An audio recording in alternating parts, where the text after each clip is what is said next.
my beautiful people, it's your girl Sim Ofebu here, and welcome back to her channel. I haven't said that in a very long time, like it even feels weird saying it.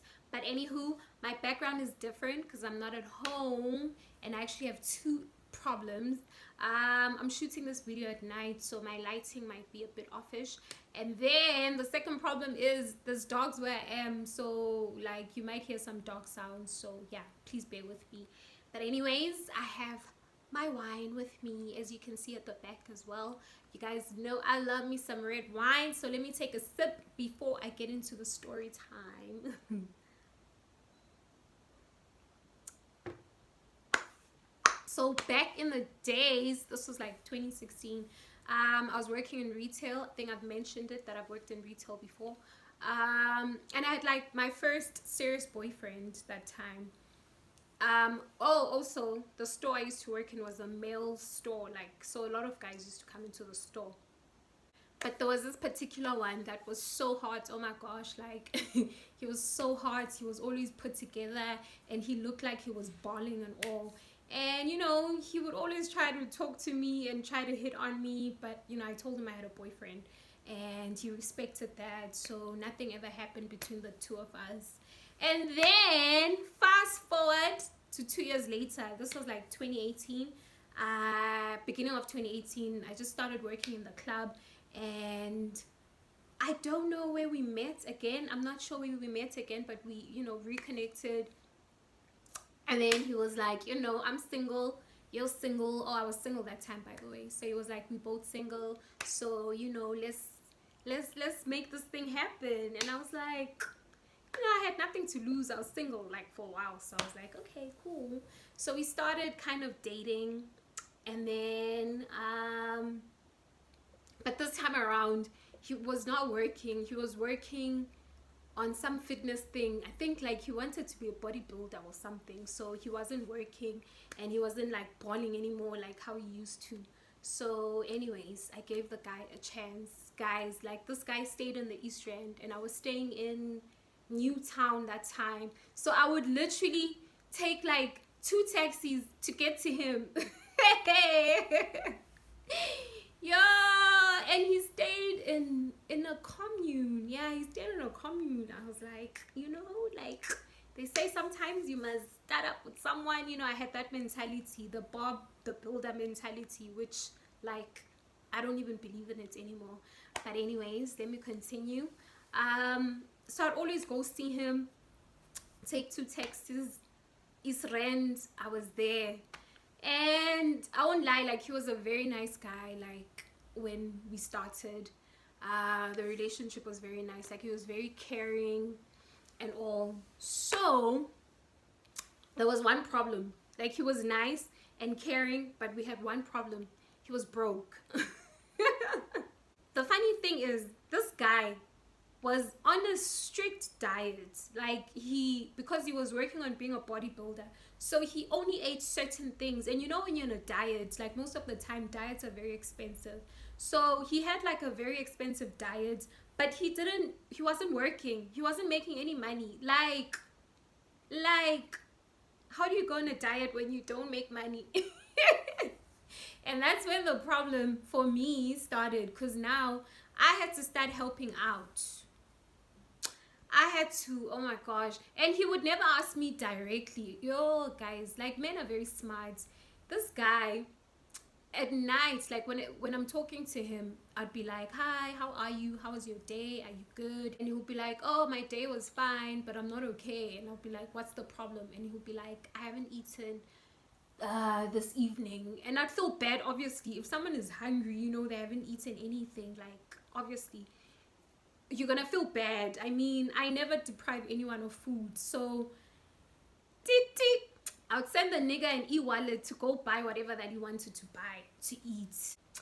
So this thing continued, my guy. Like sometimes, even when I'm going to see him, I would buy like veggies, you know, I'd buy stuff and then take them to his place and stuff.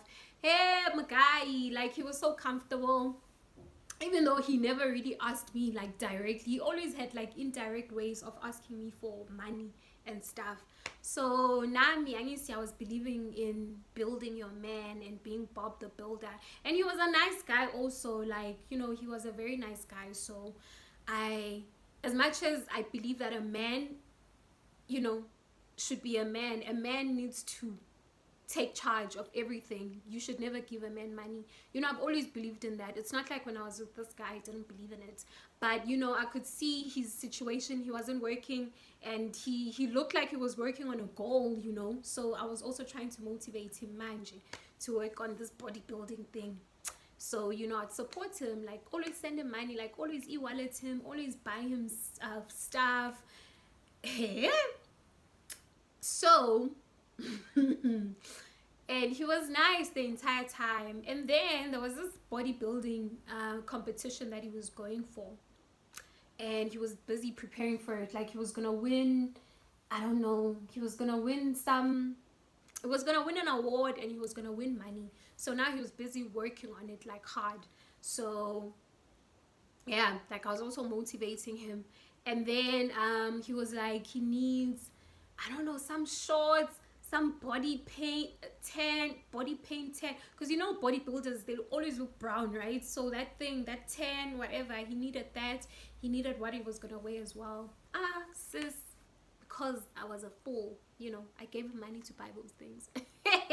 So in the process of still preparing for this competition, he just started acting weird sometimes. Like whenever I tried to talk to him at night, I wouldn't get a hold of him, and he would reply the following day in the morning and be like, not even in the morning, like maybe Boma, like 10 or 11 the following day, and it'd be like, there's network problems where he's staying. And I'd be like, but when I'm there, I don't have any network problems, you know, when I'm like spending the night and stuff, I don't have any network problems. So like, okay, I don't understand, but yeah, if that's what you're saying, okay. So yeah, like literally I started not being able to get a hold of him in the evenings. I would only talk to him the following day. And then still, like, I was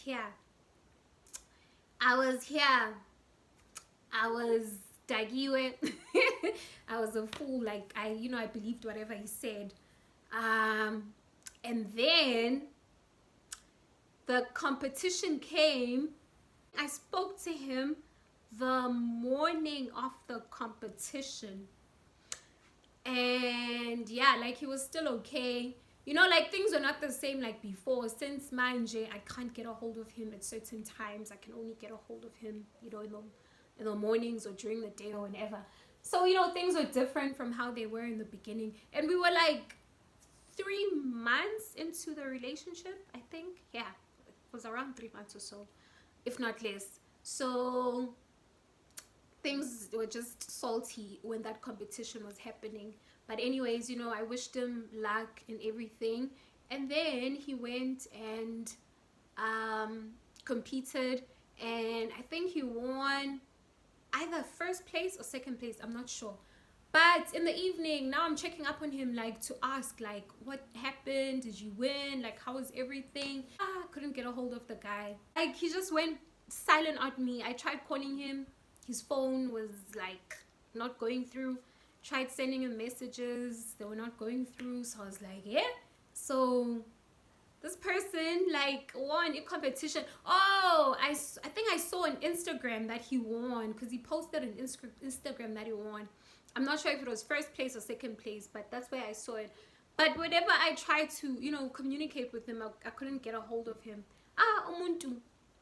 Shy disappearing act on me after winning a competition. Remember, he won a trophy and he won money. And this is someone that has basically been living off me like for these other months, and you know, preparing for this competition. I was like the one helping him, buying him groceries, and you know, just sending him money for stuff. So I was the one that was helping him the entire time. Manje, umuntu won some money and he disappeared on me. Guys, like, yo, I've been through the most hate.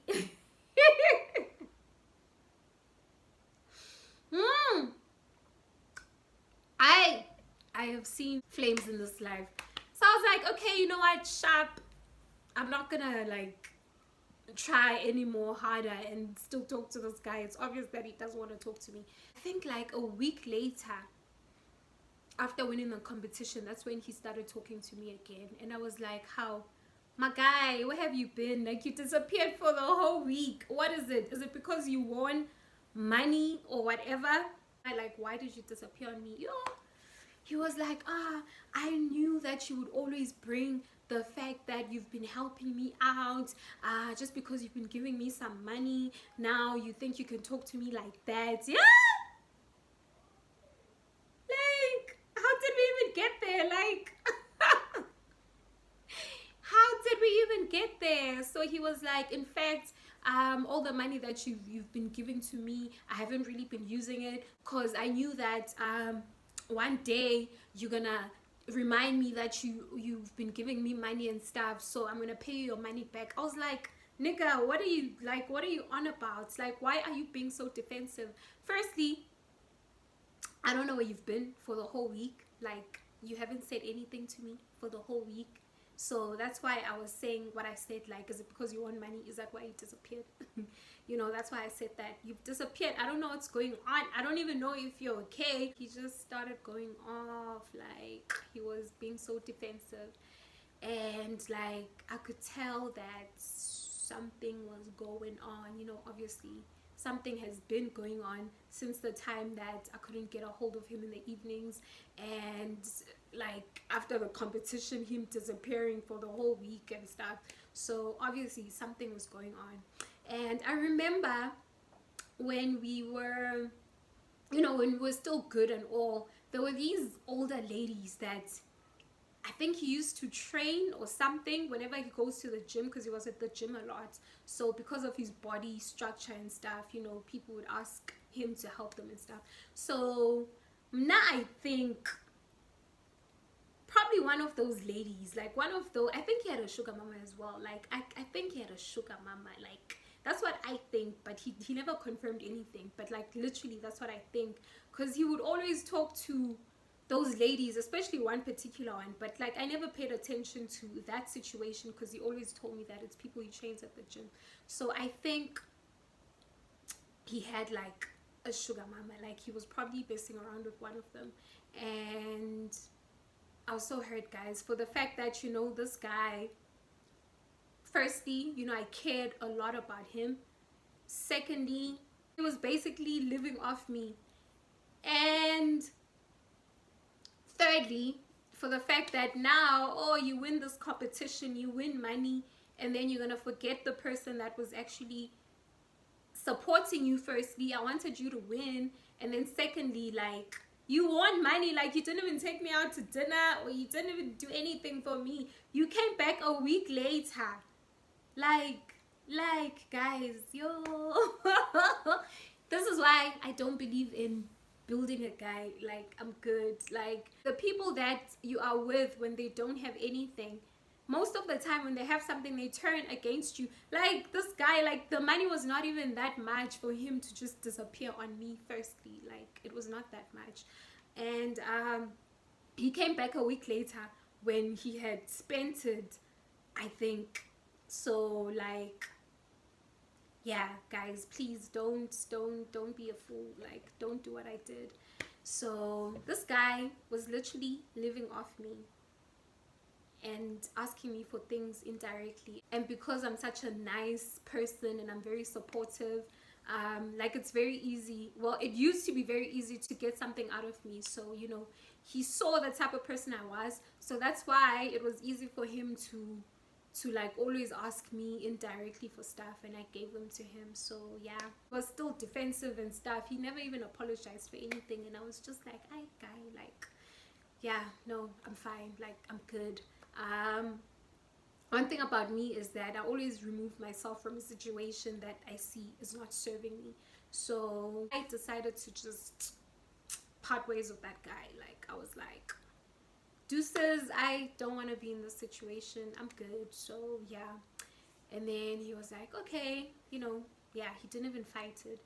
And then I think like 2 months later, he DM'd me and he wanted to come back so badly. He was like, I'm so sorry, you know, I was a fool. I didn't realize what I had until it was gone. You know, you were always so supportive of me. Can we go back to how we were? And I was just like, no. And I was still single. It's not like I was in a relationship, but for the fact that he showed me his true colors, you know, just from winning some money, now umuntu had this big head and started saying nice things to me and stuff. And the fact that, you know, I think he also had a sugar mama. Well, it's either he had a sugar mama or he just had another girl out there. I don't know. But I really believe that he was messing around with one of those ladies who was training at the gym. I mean, if he could literally live off me, that means he would, if he sees someone else out there that has money, you know, he can do that to that other person as well. So I really, really think that this guy had a sugar mama, like one of those older ladies he used to train at the gym. So like now I was like, when he was talking to me, I was like, you know, I'm good. Like I've moved on from the situation. So yeah, I still wish you all the best in life. And yeah, man. And the funny thing is, last year during lockdown, he was still in my DMs, still trying to talk to me. And this was like, wait, 2018, 1920. This was like almost 2 years later. You know, he still wanted to get with your girl, but I was like, nah, fam, like, no. Anyways, guys, that was my story time. I hope you've enjoyed it. Yeah, please don't forget to like, leave a comment down below, subscribe, hit the notification bell so that whenever the girl posts, you're going to be notified. And also, please don't forget to share with your friends, share with everybody, and tell them that the girl is here and she's doing her thing. And yeah, man, I will see you guys next time. Peace out.